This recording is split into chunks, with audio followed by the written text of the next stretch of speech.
యోహాను రాసిన మొదటి పత్రిక 5వ అధ్యాయం చివరిలో దేవుని మూలముగా పుట్టినవాడు పాపము చెయ్యడు అని ఉంది. నువ్వు నేను దేవుని మూలముగా పుట్టినట్లయితే పాపము చెయ్యం.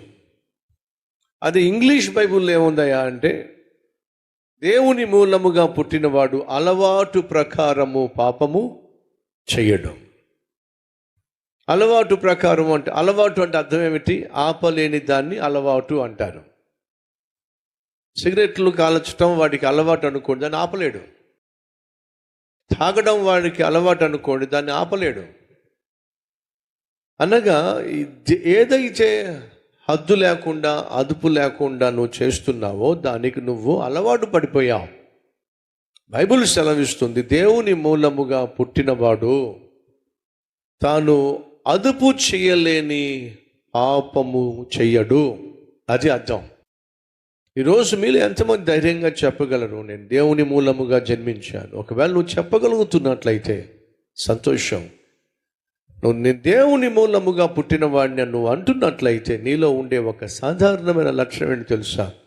పాపము నీ కంట్రోల్లో ఉంటుంది. పాపాన్ని నువ్వు కంట్రోల్ చేయగలుగుతావు. కళ్ళు కావచ్చు, తలంపులు కావచ్చు, చేతలు కావచ్చు, చేష్టలు కావచ్చు, మాట తీరు కావచ్చు, కోపం కావచ్చు, ఆవేశం కావచ్చు, ప్రతిదీ కూడా నీ కంట్రోల్లో ఉంటుంది. కారణం ఏమిటయ్యా అంటే, దేవుడు మనకిచ్చిన ఆత్మ మనలో నివసిస్తున్నట్లయితే మనం ఆత్మఫలము ఫలిస్తాం. ఆత్మఫలము ఏమిటి? ఆశ, నిగ్రహము.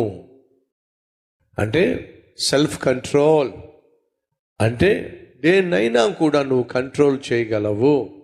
కారుకు బ్రేక్లు ఉన్నాయి అనుకోండి, అది సోమవారం మాత్రమే బ్రేక్లు పడుతుందంటారా, మంగళవారం కూడా బ్రేక్లు పడతాయి అంటారా? కారుకి బ్రేక్స్ ఉన్నాయి, బైక్స్కి బ్రేక్స్ ఉన్నాయి అంటే సండే మాత్రమే బ్రేక్లు పడతాయి అంటారా, సోమవారం కూడా బ్రేక్లు పడతాయి అంటారా? మీరే చెప్పాలి. మనలో కొంతమందికి సండే మాత్రమే బ్రేక్లు పడతాయి. దేనికి? సిగరెట్లకి, దేనికి? నువ్వు కలిగి ఉన్న అలవాట్లకు. నేను ఈరోజు దేవుని సంధికి వెళ్తున్నా, ప్రభు బలలో పాల్పంచుకుంటున్నా కాబట్టి జాగ్రత్తగా ఉండాలి.